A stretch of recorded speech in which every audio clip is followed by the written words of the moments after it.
Welcome to IELTS listening test. Please do subscribe our YouTube channel, like the video and click on the bell icon for daily listening videos. Share your listening band score in the comments section below at the end of the test. Section 1. You will hear a conversation between Cindy and Bob. First, you have some time to look at questions 1 to 10. Now listen carefully and answer questions 1 to 10. So, Bob, how many people have said that they're coming on the company picnic? Well, Cindy, we've got 35 definite and another 10 probable. Shall we say 50? I think so. And we've fixed the date for... The 26th, the last Sunday in August. Great. I hope the weather's good. Should be. Now, we have to decide where to order the food from and what kind of things we want. Right. What's our budget? We've decided to go for £10 a head for food and £5 a head for drinks. OK, I got some pamphlets from caterers. What do you think? The most important thing is to make sure that there's a variety of food. We don't want people complaining that they don't like anything. We also don't want food that could deteriorate in the sun. Ice cream, that kind of thing. You've seen these pamphlets. What do you think? Well, I thought Paris Kitchen looked good. The price almost exactly meets our budget, and they seem to have a good variety. I don't know. A friend of mine used them for her company and wasn't impressed. Really? What exactly didn't she like? Well, the food. She said the food was good, but not quite the variety they'd expected. The drinks included some wine, which was apparently not very good. Oh, well, perhaps we need to consider this one, company caterers. Looks a bit pricey. Mind you, I've heard that they are very good. Let me check the price. Yes, £12 a head for food. That's more than our budget. Do you think we could get a discount? Let's see if it says anything in the pamphlet. Yes, they do offer a discount for groups of more than 30. 10%. Does that help us? 10% off £12. It's still more than we budgeted for. Hey, look at this one. Celebrations. It's a new company. I asked a few people about them, but no one has any ideas. Well, let's see. £9 a head for food and £5 a head for drinks. That's fine. What kind of food do they have? It says here that they just provide cold meals for picnics. Well, that's okay. And they include vegetarian dishes. We do have some vegetarians to take into consideration. Well, it looks good to me. The only problem is their lack of experience. I mean, it's a bit of a risk, isn't it? Yes, if the food's no good, we'll look incompetent. Ah, look here. It says that we can visit their premises and try some of the dishes they offer. You mean we might get a free lunch? Shall we call them and arrange to go and see them? OK, which day? How about tomorrow? No, we've got that meeting. The day after tomorrow, Thursday. Good. Time? 11? Good. Right. What's their phone number? 28653479. We also need to ask them whether they can deliver straight to the picnic site, don't we?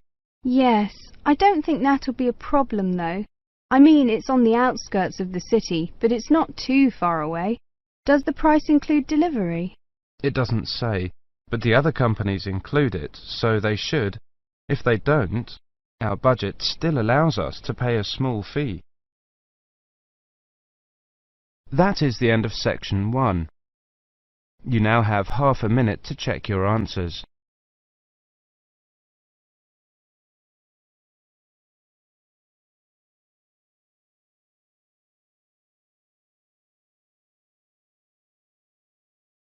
Now turn to section 2.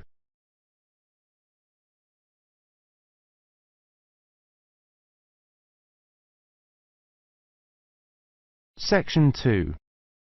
You will hear a presentation on advice on legal matters. First, you have some time to look at questions 11 to 20.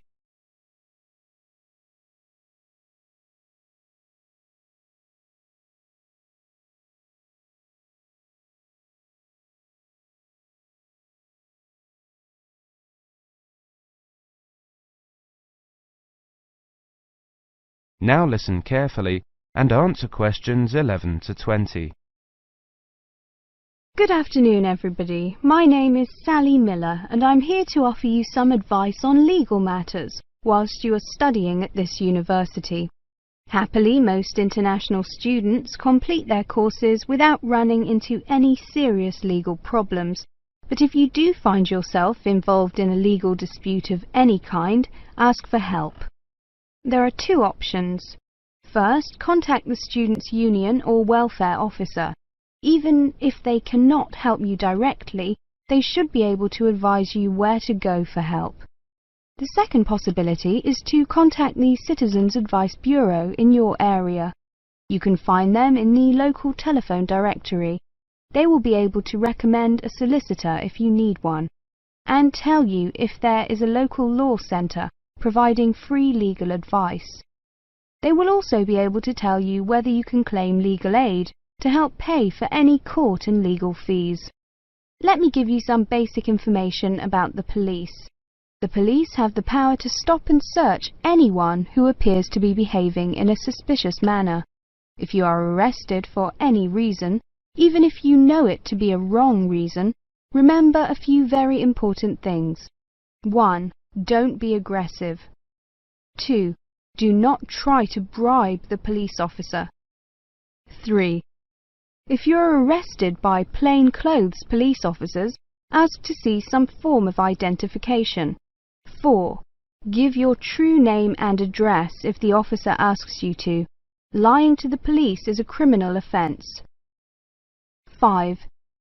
Do not sign any statement until you have received advice from a solicitor. There is always a solicitor on duty at every police station. 6. You will be entitled to make one telephone call. If you use this call to telephone a friend, urge your friend to contact someone from your university or from the Students' Union and get advice about what you should do next. If you find yourself in trouble with the police, it is very important to get professional advice. Contact any of the following: your university welfare officer, the Students' Union at your university, your local Citizens Advice Bureau, a local law centre.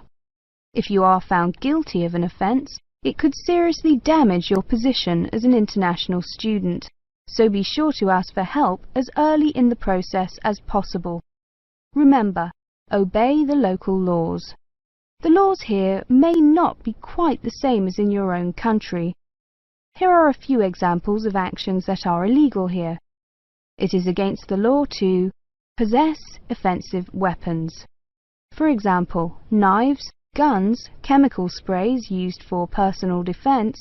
Even women are not allowed to carry sprays or other deterrents to protect themselves against possible assault, except for rape alarms.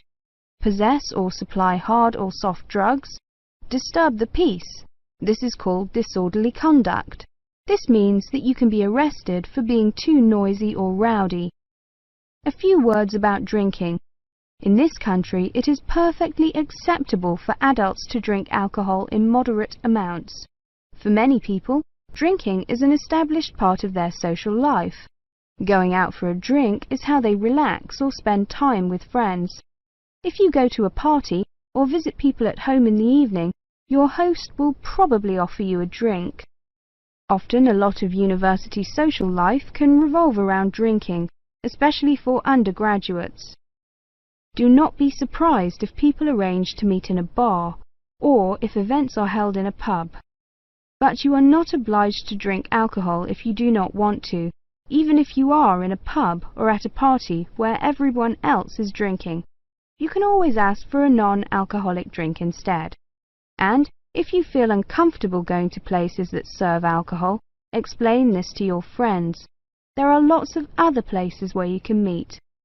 If you do choose to drink, remember that you should never drive a motor vehicle after drinking alcohol. It is dangerous, and the police can impose serious penalties on you. Also, remember that being drunk in public is not acceptable either, and the police can arrest you for it. Drugs and alcohol can cause serious problems. Let me repeat that in this country it is illegal to use drugs, except under medical supervision. But if you do use illegal drugs and you develop a problem, there are organisations you can contact. Contact your students' union or your student counsellor. Anyone over 18 years old can legally buy and consume alcoholic drinks in this country, but if you think you might be drinking too much, get help and advice from your student counsellor or your doctor. Again, there are special organisations that can help you with drug and alcohol problems. Contact them. That is the end of section 2. You now have half a minute to check your answers.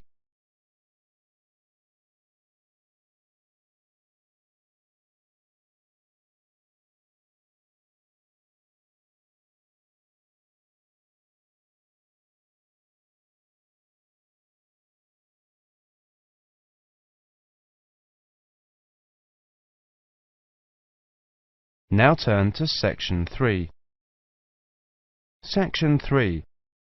You will hear a conversation between Carlos, Melissa, David and Simona. First, you have some time to look at questions 21 to 30.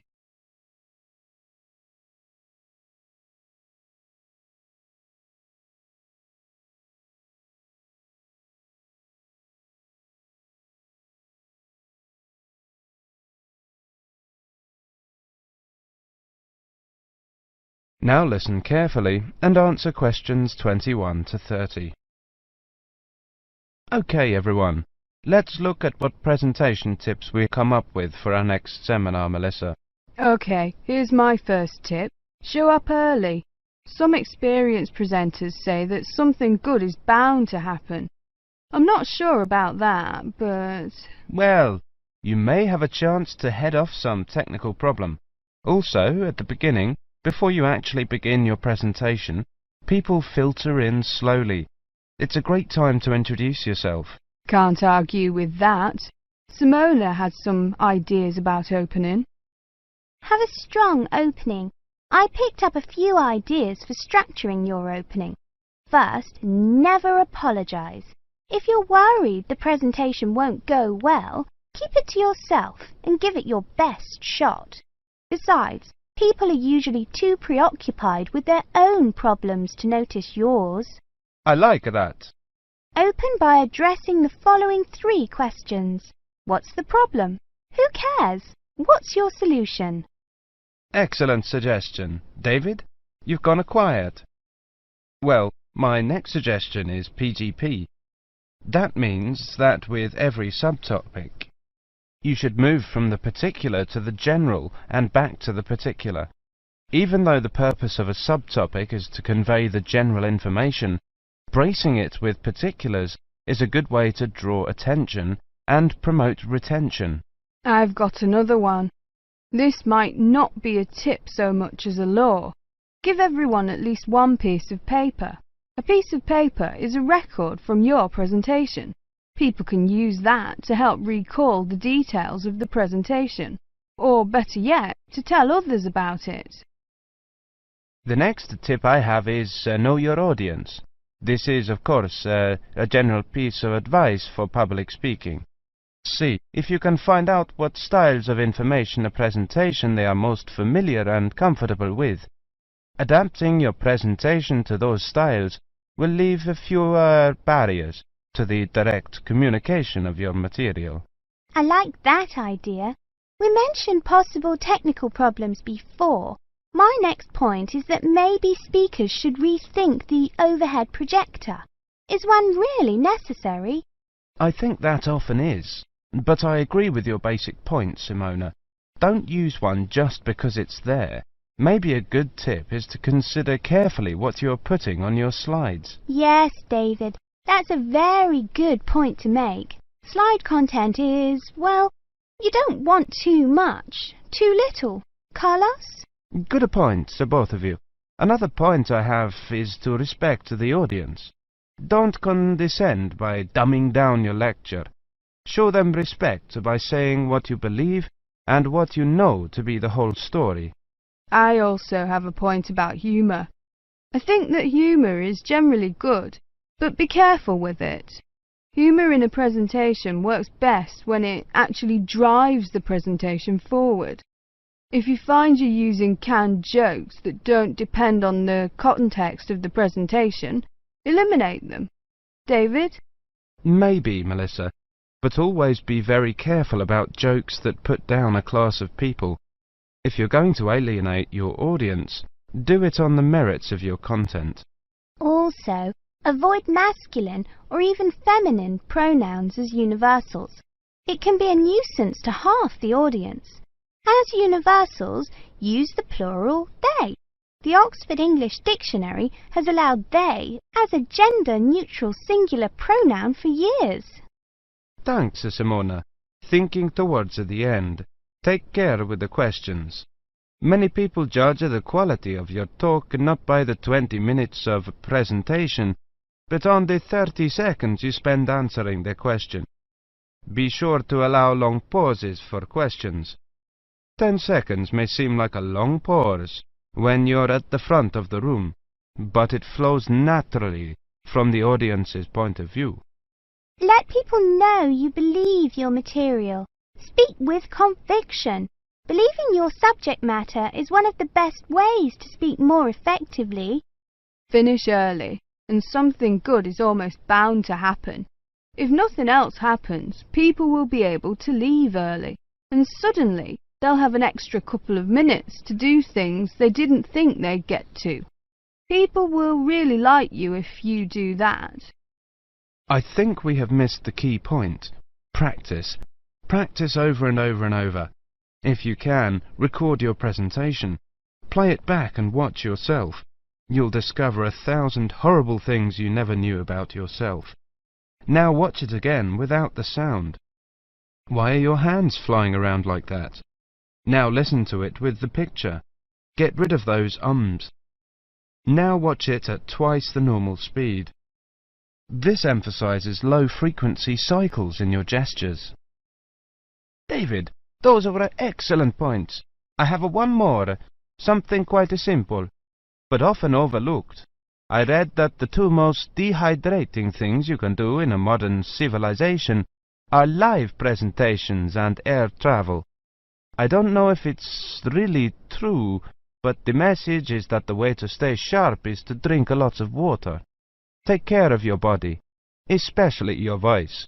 If possible, avoid alcohol too. So, we've got to organise these points now. That is the end of section 3. You now have half a minute to check your answers.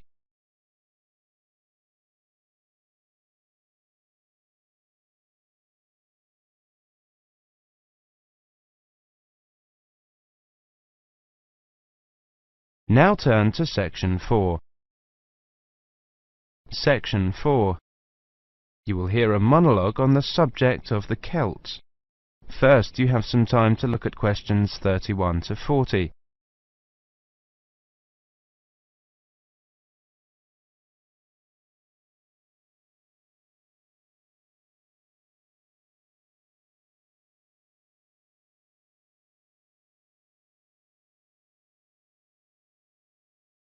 Now listen carefully and answer questions 31 to 40. Welcome to this introductory lecture on the Celts. Who were the Celts? The Celts were an Indo-European group, that is, related linguistically to the Greeks, the Germanic peoples, certain Italic groups and peoples of the Indian subcontinent. They arose in Central Europe at the beginning of the first millennium BC, and were an iron-using and horse-rearing peoples.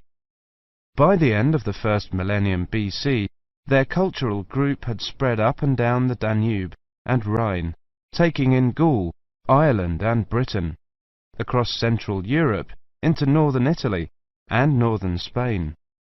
Their roaming across Europe led some of the Celtic tribes to sack Rome in 390 BC, creating a fear of the northern barbarians that was to haunt Romans for hundreds of years to come.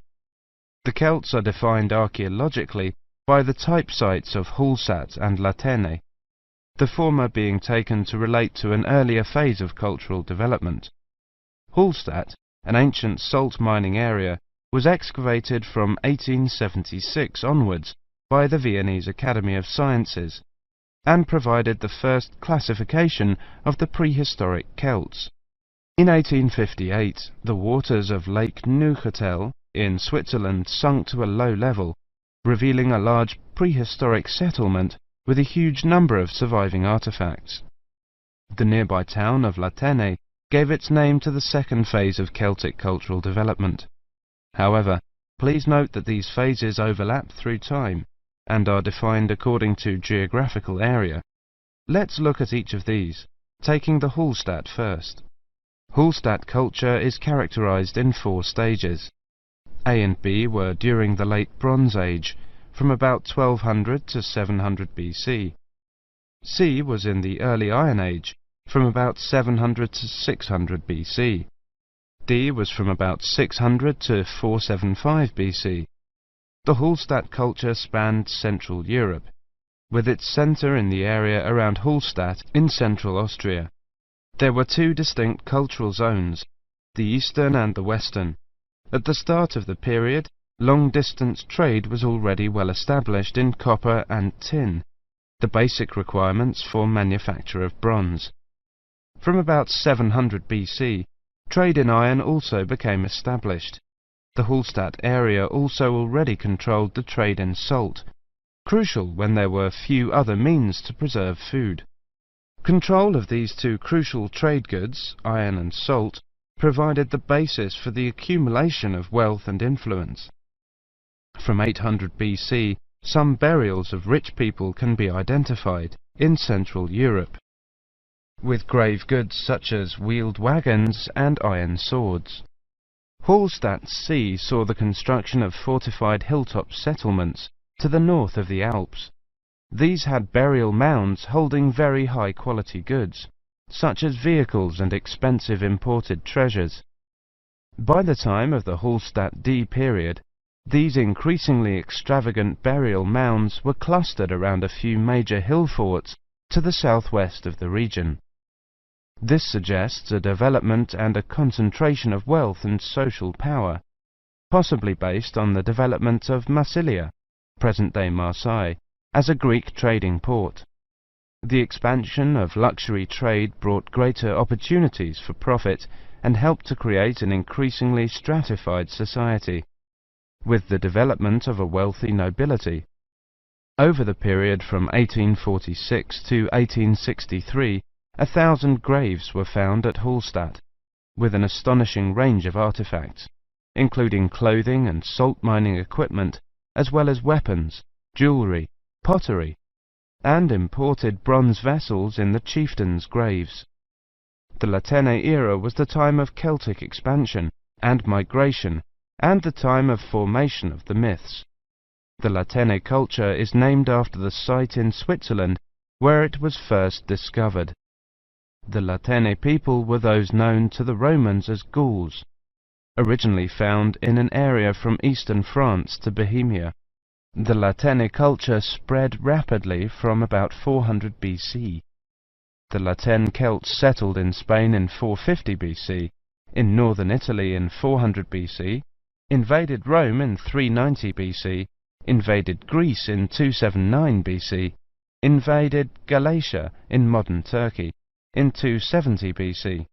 By 200 BC, they occupied the lands that are now Britain, the Netherlands, Brittany, Belgium, Germany and Switzerland. There is much debate over how much of the expansion into Britain was achieved through invasion and settlement, and how much was the expression of cultural transfer that accompanied trade and reflected the commonality of kinship and language of many tribes. There is little evidence for actual migration of Latene people into Britain. Nevertheless, it does appear that the Latene culture was more militarily focused than the Hallstatt one. The Latene graves across Europe hold iron weapons, swords and spearheads, and wooden shields, as well as everyday items such as razors, yokes, cauldrons and jewellery. That is the end of section 4. You now have half a minute to check your answers.